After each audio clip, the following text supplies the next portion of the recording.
On June the 10th, hundreds of teachers came to London to lobby their MPs, and those MPs are starting to listen. And now, Michael, it's time for you to listen too, because your education policies are so bad for the education of our children. Your constant reforms to the curriculum and examination system, on which you haven't consulted properly, are causing unnecessary stress to teachers and pupils and to parents. You really need to give the time necessary to serious matters. And as you know, thousands of good teachers are leaving due to the huge increase in workload during your time in office, time spent on bureaucracy and form filling, not on creating exciting lessons for young people. And as for the free school policy, it's frankly in chaos.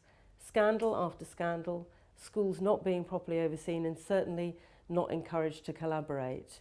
You have the biggest shortage of school places in decades, an absolute failure of planning. And whilst free schools open where there are already surplus places, you are refusing to allow councils to open schools where there is patently need.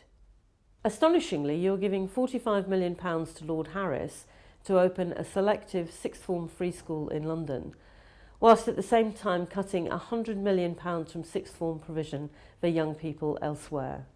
Finally, you are actually failing to plan for enough teachers, with primary and some secondary subjects under recruiting, and experts are predicting much worse to come.